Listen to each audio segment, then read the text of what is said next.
I hope everybody's energized. We've been joined by some new panel members, and I'd like to introduce them. First up, a candidate for Rookie of the Year at Middle Tennessee State University's College of Media and Entertainment. Chris Bacon has joined us as an assistant professor and came to us from as executive producer for KUJH-TV at the University of Kansas. He's got a wealth of professional experience, and as a professional, he spent more than 10 years in television news and public relations. Welcome. Thank you. We're about to start. Oh.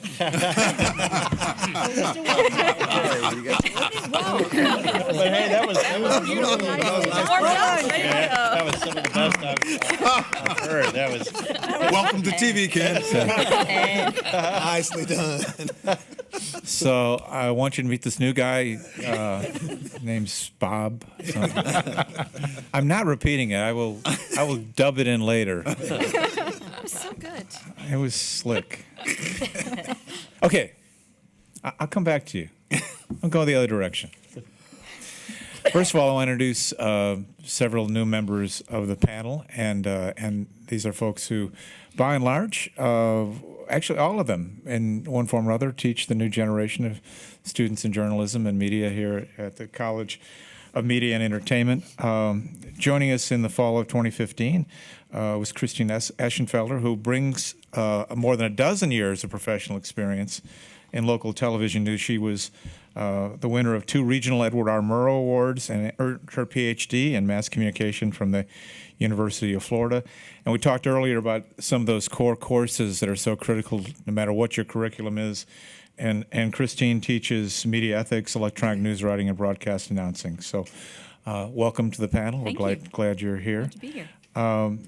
Next up is Val Hebner.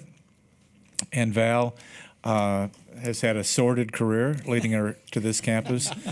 Val, like a number of people, reformed journalist, and with especially in the visual, and she's a fine photojournalist and photo editor. Was Indianapolis your last Stop on the last train. step? I then had the privilege of working with her as she ran the Diversity Institute, part of the Freedom Forum operation, and more recently she came to us as a journalist in residence, and now runs our Center for Innovation in Media, which is where so much of the innovation we hope will come, or in coming years will be generated from, and also somehow ended up running WMOT Radio, our roots radio station. Our previous culture, those of you with Gannett years know that the culture said no job too big, no job too small, and with you it's like no job too big, and no other job too big, and yet no other job too big. She's also a consultant for those of you who still run news organizations. We're going to have a group on for her a little later, but she can come in and transform your newsroom, especially with mobile skills, mobile reporting skills. So Val, thank you for co-moderating this session Absolutely. on innovation. Thank Excuse me.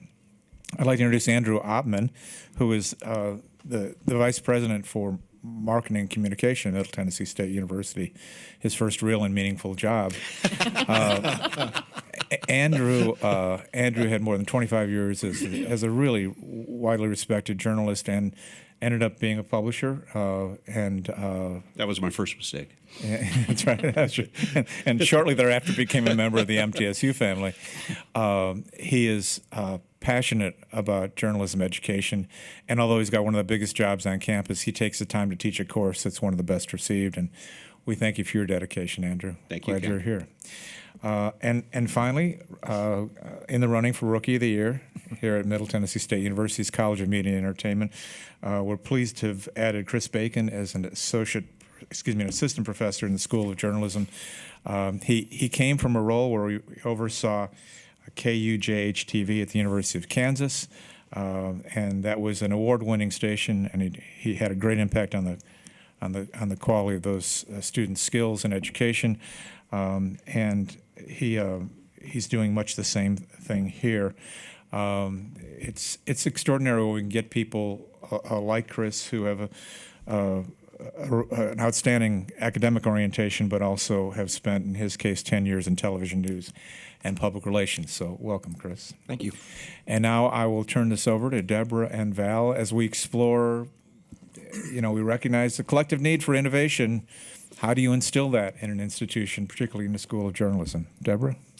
Okay, I thought we had a really great lunch speaker. I thought Alan Richards did a great job laying out the culture of innovation in journalism programs and looking around. So I wanted to start this session by thinking, before we talk about how you go about, either through a systematic or some other way to create innovation in journalism programs, I wanted to start and maybe articulate what are some of the metrics of success that we have in journalism programs. Is it just that someone gets a job when they get out of college? Is it that someone gets a job in the news media? But what are some of the metrics of success? Are we producing people that can be the future leaders in our news organizations and in the press? So I'll put that to you. What are some of the metrics that we should be looking at to know if we have an innovative culture? It's a pop question. Well, we did get that checklist at lunch. That was very helpful.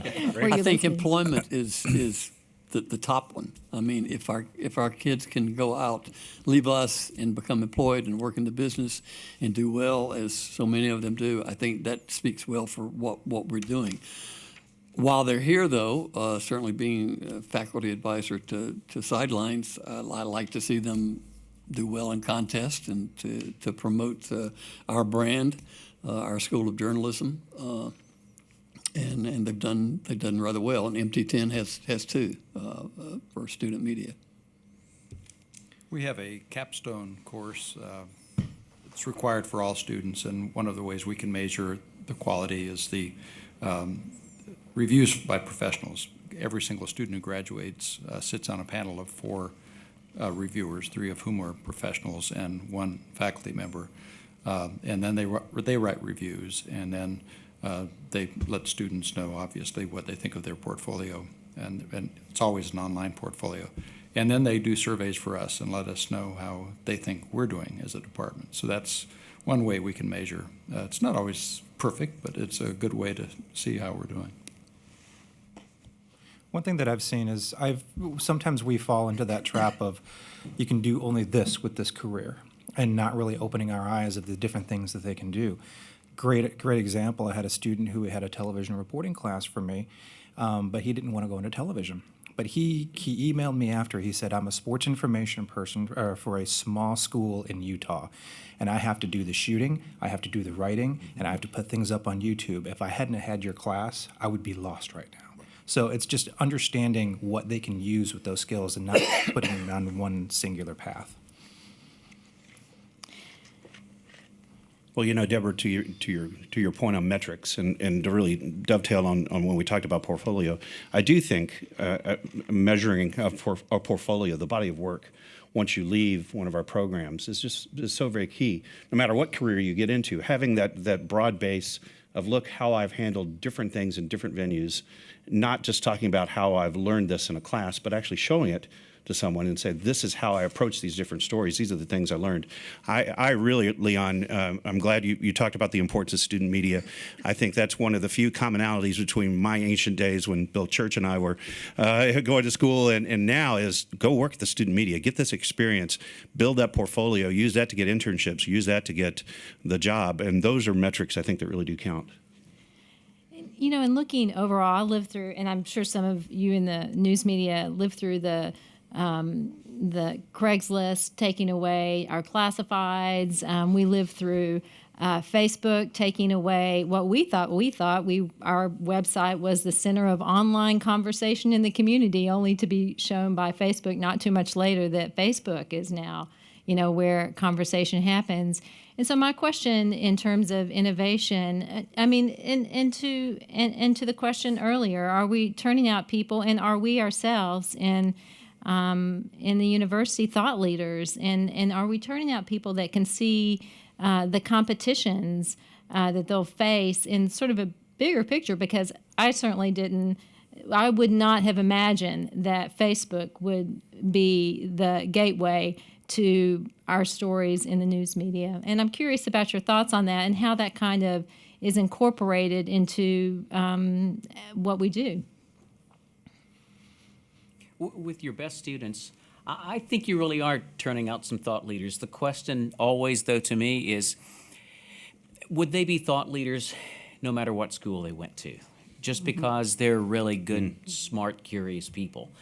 And what I like to circle back to is to say, okay, there's the best 10% who are going to excel because they're the best 10%. But then the other 90%, what can we do? And even with student media, it is sometimes the not always the academically best 10%, but the folks who've got heart, who really love the business and understand it, who want to work in student media.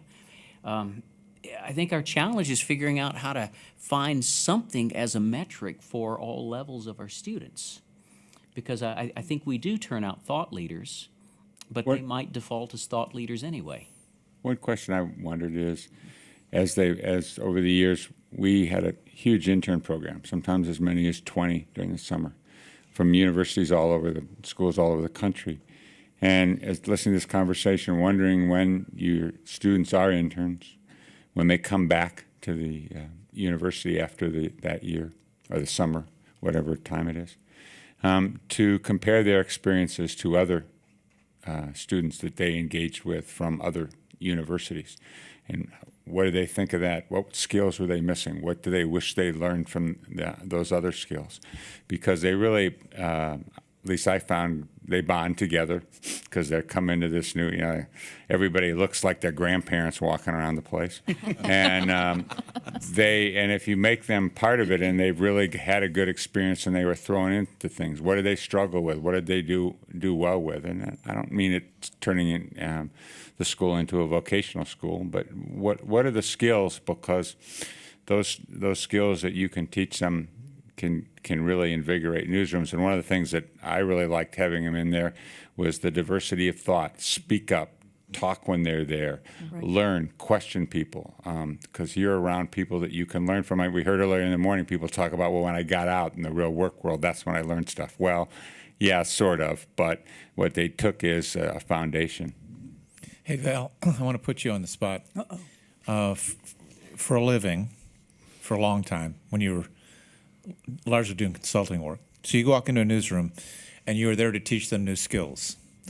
And I would bet you 9 out of 10 of those newsrooms you talked to thought they were pretty innovative places.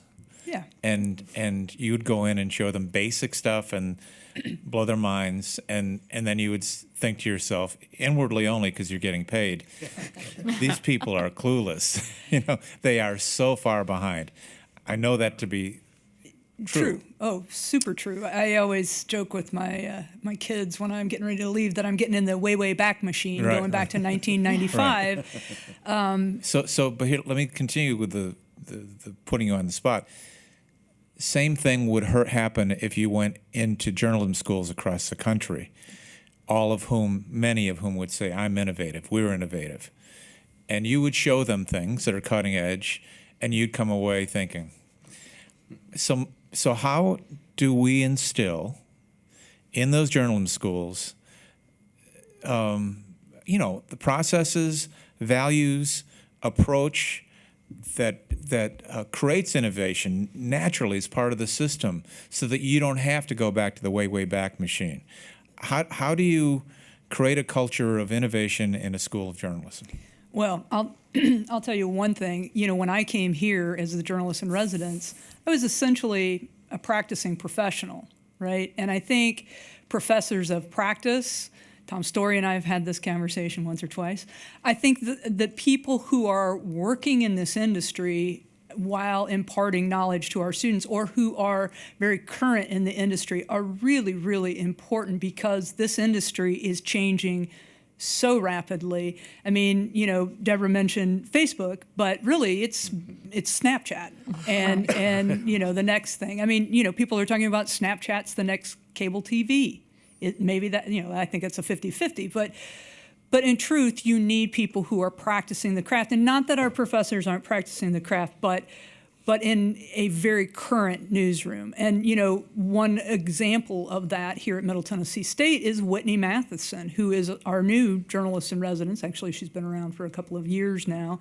And Whitney is writing and working now, with Netflix and Slate and all kinds of publications, and brings that back to our students. So I think that's one thing. The other thing that I would say is that the Academy used to be the place where research was being done, and we were ahead of the industry. And I think, unfortunately, we spend a lot of time looking back, probably too much time looking back now, and not enough time looking forward to what is it people want and how do we give that to them, right? Going back to the Snapchat analogy, Christine Eschenfelder and I have been talking about, how do we create a newscast for Snapchat? Because those are real things that are happening right now. So I think some of it is that we need to be, thinking about the research we're doing and pushing that forward, pushing that towards not what happened 20 years ago or 50 years ago, but what is the next thing. The last thing I would say about it too is an investment in technology, and I don't mean hardware. And I think you and I just had this brief hallway conversation the other day about I need a slush fund for signing up for things like Chat Fuel and Cinemaker and all kinds of other new technologies that we can make sure that our students know what a chatbot is and how to program one. And, how to live stream all kinds of things from a phone or an iPad. So all those kind of things I think are important. Question in terms of definitions. Is Middle Tennessee State University definition of innovation the same as Colorado State University's definition of innovation? And is the higher education definition of innovation different than the industry? Because I have a client, and my client's definition of innovation is directly related to their product. Yeah. Mm-hmm. So if we're talking about innovation in higher ed, are the students the product? What exactly are we talking about when we say innovation? That's a really good question. And I wonder, I was sitting here thinking about the folks that I see, because once they come to us in a station or at a public relations firm, and once we get there, typically we can identify the folks on our team who are going to be the innovators, and I call them the mavens. They're the early adopters. They're the ones. Like I know on our team that if we're going to do something with Facebook Live or anything live, it's going to be Josh Breslow, and we're going to take him and we're going to, have him teach everybody else. And the other thing that I've noticed that I find fascinating is that it has nothing to do with age, and it has nothing to do with being native to these products. There are certain people who make that connection, and there are just others who don't. And no matter how hard you try, it's just really tough to force them into that. I see people all the time use Facebook just tremendously, or Snapchat on their own, in their free time. But you ask them to do something work related with it, and they act like you're trying to pull their fingernails out. It's just bizarre to me. So I find that if you can find those mavens on your team, and so I say if you can bring them to us with a good work ethic and initiative and those other things we talked about this morning, then we can take those folks that actually are the leaders in that area and are looking for the new things, and they're figuring out how to use these, tools, if you will, in their tool belts to make great television or write great stories or whatever it has to be, or whatever it is, that usually you can come up with a pretty successful outcome as far as innovation is concerned. I love your point. I do want to answer your question, Ronald. The product we here is the education we deliver. So the question is, are we turning out cutting edge graduates? That should be, in my view, the measure of that's our product. Mm-hmm. And we should help market them as well. Mm-hmm. But I think that's the test. And honestly, today, I think we fail that test. I think we've got a lot of very positive energy. We've got some great faculty here. And I think everything we're doing here is moving forward. But I don't feel like we routinely turn out cutting edge graduates. And that's our challenge. I would say that innovation is almost an overused word at this point. We have a new lab that really looks nice, and somebody said, let's name it the Innovation Lab. A couple of us said, everybody's calling their labs the Innovation Lab. In some ways, I think we look at innovation as just keeping up, trying to keep up, and if we can do that, then we're being innovative for the university. But one of our faculty members has really taken this and run with it, and every semester he works on a different project. This semester he's got his class working on a campaign for a company that has a new software product that's probably going to be used nationwide very soon. And the president of that company is an alum of our program, so he's put up a $2,500 prize for the group in that class that comes up with the best campaign, and they intend to use word for word the campaign the students come up with. So I would say that's something that's innovative, is working with others that are doing innovative things and learning from that. I don't think there's much difference, Ken, from how the higher ed world sees themselves in terms of innovation and how news organizations see themselves. It's the classic, oh, we're doing that, or we've reached assumptions that says, we know what that snap thing is. I have a kid who does that. Without recognizing that as we're looking at innovation, and Ronald, although you've never hired me and I would be on a PIP if you had, I look at innovation, and I think David Breyer, the branding expert, had sort of defined it as connecting the dots you don't see. And as we're looking at this from a more holistic perspective, we're trying to find students who are thinking differently about solving problems that they didn't know how to exist. And this past year we had 4 national internships, which was a big deal for our company. One was investigative reporting, one was in interactive or immersive design, and then 2 were community embedded journalists, because we felt that we needed to understand, and journalists coming into our industry need to understand what it was like to really work at a small newsroom. And so we made our editors make pitches for these community journalism internships.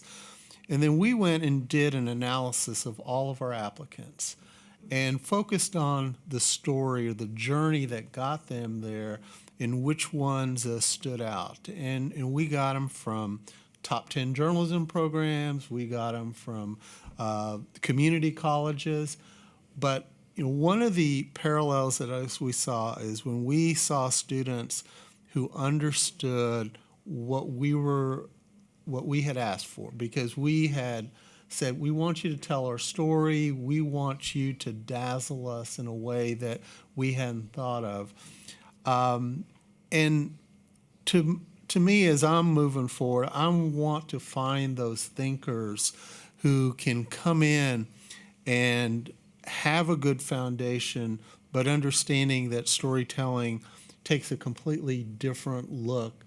And in order to do that, you've got to have students who are willing to understand the audience that they're trying to go after, students who are willing to sort of immerse themselves in a completely different way of telling stories that find those particular niches. And if we've got to get beyond the sense of we're doing this well or we're on that track, because it's the same way of, oh well, I didn't get any stains on my shirt today after eating barbecue in Nashville.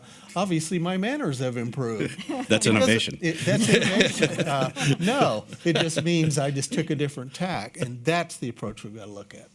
You and I were having lunch, and we talked about, I wonder if we need to be thinking about ourselves in a different way as a profession.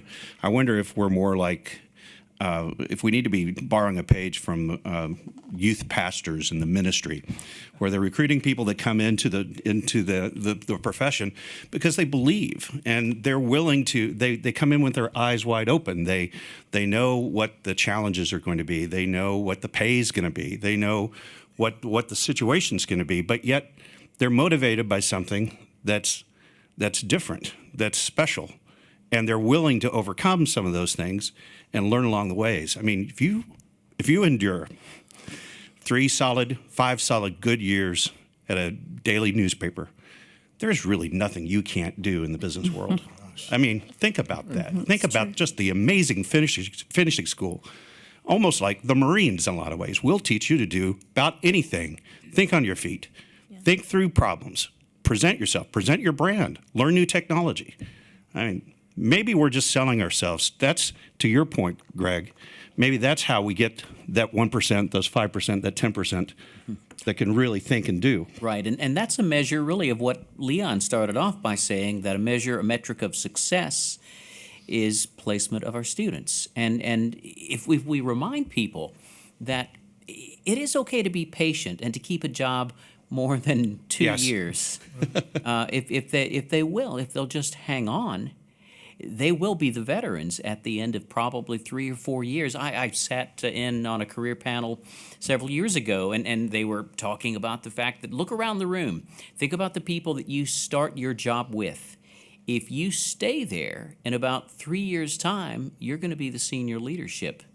Wow. And they were really talking about small to medium market television stations, but newspapers, lots of newsrooms these days, which then begs the question of, I don't necessarily want our graduates jumping into that larger market job too quickly. I'd rather that they make their mistakes somewhere else. So would I. Yeah, Eric says so would I. So I have a question. So those of you who went to Online News Association this year, I hope, like Leon and I did, we went to Amy Webb's session on tech trends. And her goal in life is to scare the bejesus out of all of us in the news industry. And I'm not often surprised by things that Amy says, but this year I was really surprised by the intensity with which she said it. And she said something that really struck me. And she said, everyone in the newsroom now is a nowist. How do we get the news out now with the technology that we have now? But what we really need to be are futurists. And how do we get the news out in 5 years or 10 years? And she was talking about artificial intelligence. She was talking about machine learning. She was talking about Alexa.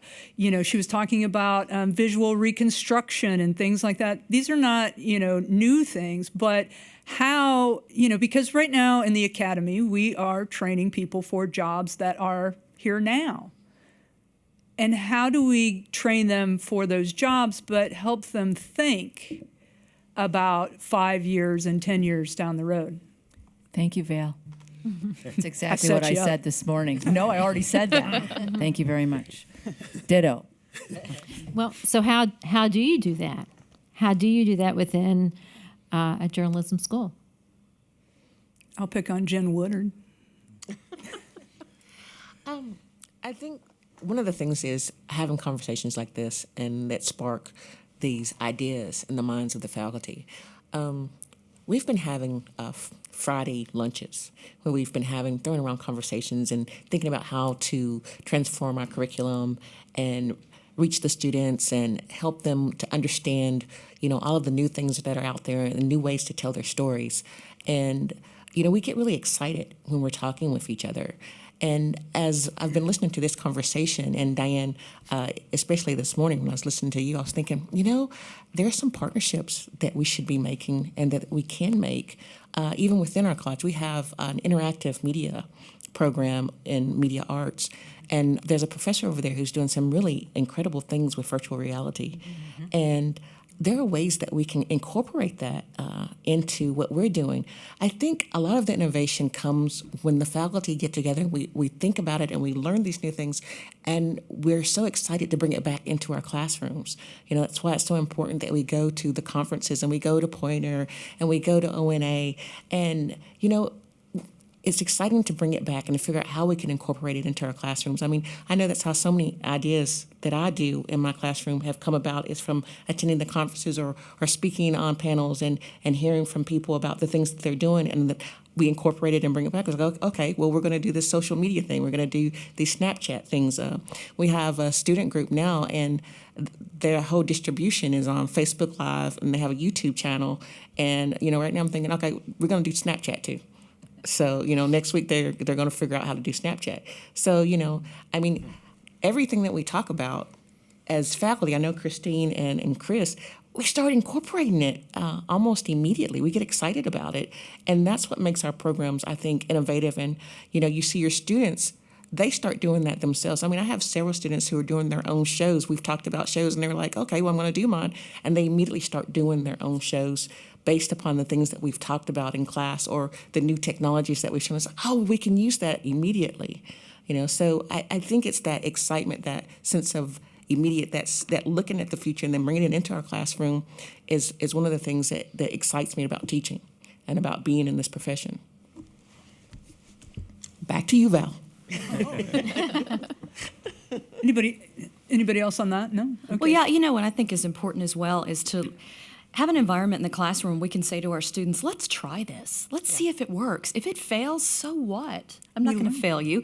We're going to have fun, and okay, let's try it again. Let's try it a different way. And to let the students tell me, hey, Dr. E, this is what we want to try. Can we do it? I'm like, yeah, let's see Val. I'm sure Val has a camera or a tool we can work with. And just to have fun and let them come up with ideas in the classroom and let them innovate a little bit and say, I had this idea, and let them have the freedom to do that and have an environment in the classroom where they're comfortable doing that.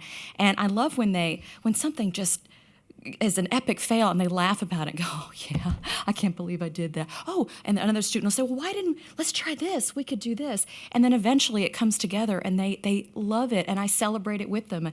I know we've had conversations about that, and it's so much fun. And I love just going to Val and saying, okay, what can I do now? What can I throw at them now to see what we could get our hands on? And I love that. And I think it's really important just to create that environment for the students. Yeah.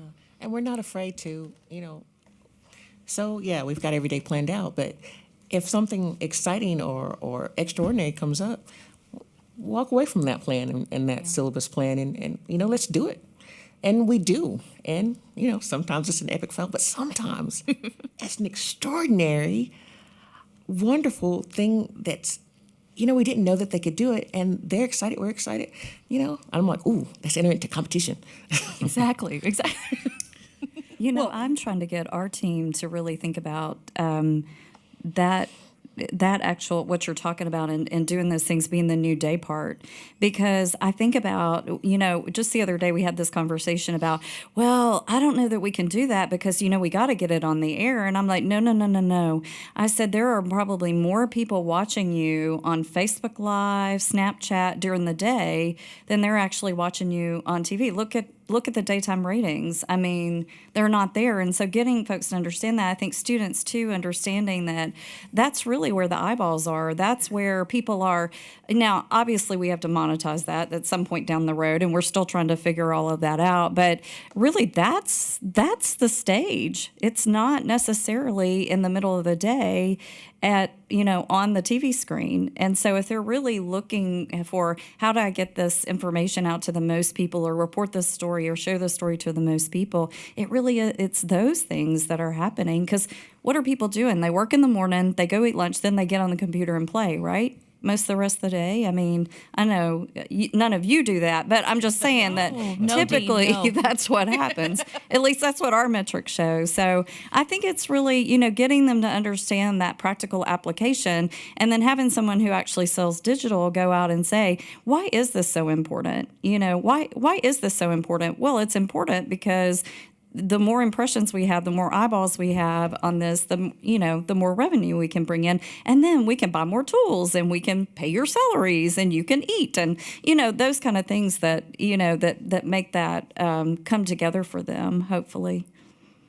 Tracy, you mentioned Josh Breslow, and I know Josh Breslow from a long time ago. I've been following Josh. I notice he's relatively new at your station. How long is he? He tweets a lot. I noticed he's very active on Twitter. He had a fun tweet a few days ago where he was in the weather area. I don't know if it's a weather cave, and he was kind of pointing to the weatherman, getting ready for the forecast. And then he had a tweet about his dog and his dog chewing a bone. Just, making himself real to the audience. And I bet people want to watch him and follow him because of that. So you make a great point, and I show that to my students. I say, look, he's really it's the Josh Breslow brand, but I see him as a person in addition to seeing him as an anchor. And I love that. I want to teach my students that. Yeah, absolutely. I think that sometimes we as journalists or, say meteorologists miss the point of the social media. And the people who get it really get it, And so Josh is a guy that really gets it. On social media, it's not all about the serious news, Now he puts if he's working on an investigative piece, he's going to put that out there. But it is about, his dog. It's about being kind of taking that peek behind the scenes. I think that folks who like television news like that sort of peek behind the curtain, if you will. And so that's what I'm finding. I mean, one of the best meteorologists I've ever worked with was at KAIT in Jonesboro, Arkansas. He's still there. His name's Ryan Vaughn. And he tickles me because sometimes his question on social media is, hey, I came to work this morning, accidentally left my sandwich in the back of my car. Do you think it's still okay for me to eat it?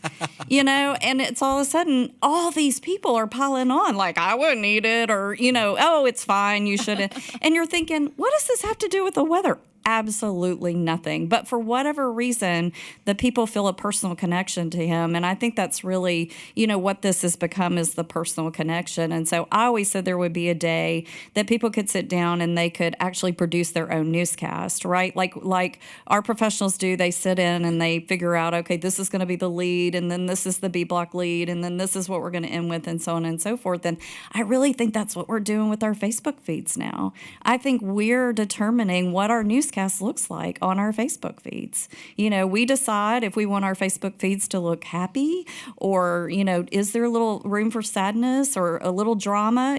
We decide that. So, so I find it fascinating that that's sort of where we are at this point. And then, of course, having someone else figure out, one of these beautiful, bright students that are coming out of the School of Journalism, what's the next thing and what's the next thing? Because really, it doesn't matter about platform, right? At the end of the day, it's not about platform, it's about the content. And that's what people really want, is the content. Now, how they get it,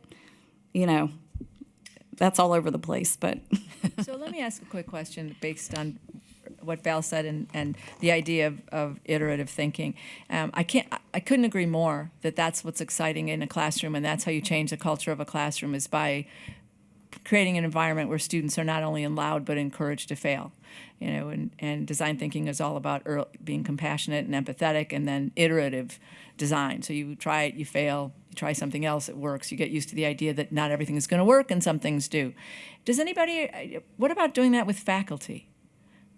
And let me just pick up, because when I'm hearing this conversation, I'm thinking about something I actually wrote based on a little dust up with some faculty over the weekend. Was it in your journal? Tell us about it, Greg. I had to send an email to respond to some folks. Okay. And it's not anybody in this room. But, I started by saying, we all trust one another to try to provide the best experience we possibly can to address today, but hopefully along the way, to try to figure out what is that future element that we've got to touch on. And that really is, I think, the collaborative spirit that you want to have with your faculty. But if you aren't all willing to talk and to try it, it gets hard whenever one individual says, oh, well, I know I'm doing a good job in this class because I'm teaching it. Well, don't you trust your colleague who teaches the same class? And isn't it okay if we try something? Joe Foote at Oklahoma told me about accreditation assessment years ago. He said, all you have to do is you say, this is what we're going to do, and we do it, and we say, oh, we failed at that. But that's okay. Because the act of failing means you at least got out of your comfort zone and you tried something, and hopefully the students learned something from it and you did, and then you modify it and then you move ahead. But I don't know that we create that kind of atmosphere because we don't necessarily have the conversations and share. And maybe it's more Friday afternoon efforts at getting everybody together. But experimentation is critical. It is. It really is. We had a Reynolds grant to do a business journalism curriculum. Rob Reutemann, former business editor for the Rocky Mountain News until they closed down, is teaching for us.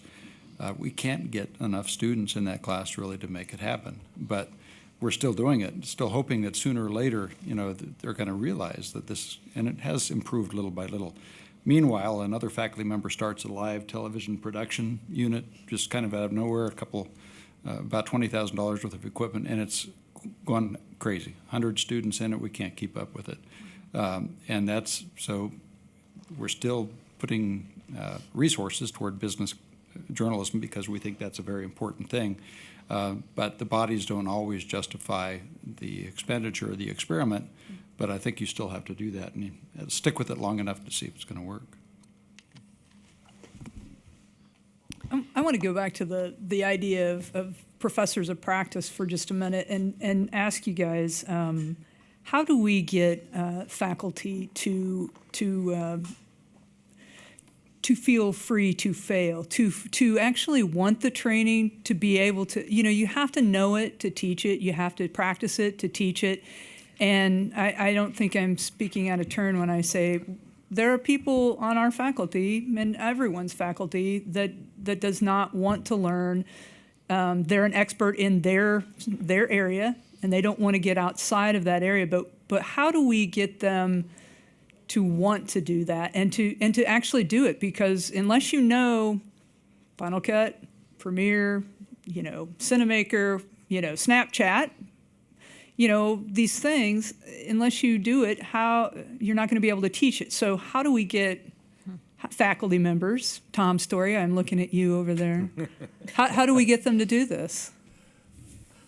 Well, you always are encouraging, I'll tell you that. And I think if you're lucky enough to have a few people who can do this by example, I'm thinking, say, Rick Banks, people who are more than willing to go out and learn the latest and bring it back and show how they're doing it in the classroom. Not everybody's going to go along with it, but if you can try to develop that kind of culture of let's give it a try and get over the fear of how your course evaluations are going to look that semester, which we can't ignore. There's still a paranoia about that type of thing, but I think it has to kind of come within that, and then as a group leader or whatever, make sure that who I'm answering to, is on board with that.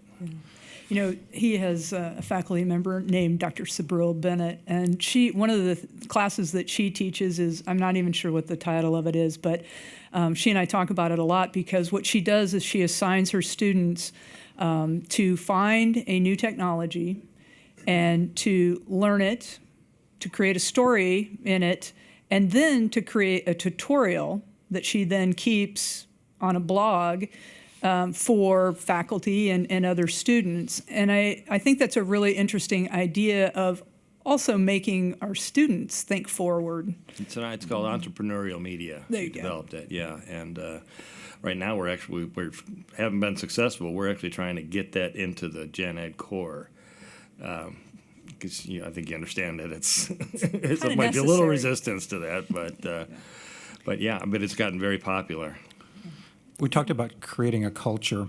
I think a lot of that has to do with hiring and making it known to, even when we bring new people in, that you make that a topic of conversation.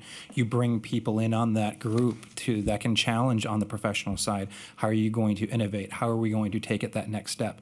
Rather than, if you have the traditional faculty member who we talk about research, which is very, very important, but how are you going to apply new technology into your teaching? And finding people with that good balance, I think that's going to be key. But on the professors of practice, it's not necessarily about what you've done. It's what are you going to do next, and looking ahead. It's great to look back, but making sure that they've got that 20 years experience, but what's that next 10 years going to look like? And I think between the two, on the tenure track and even on the professor of practice, if you start looking ahead, I think we'll be a lot better off. on that, we may need to wrap up and go into our next session. Thank you, Chris. And so we'll take just a 5-minute break. And if you had some thoughts that you didn't get to share, you'll still have a chance. So thank you.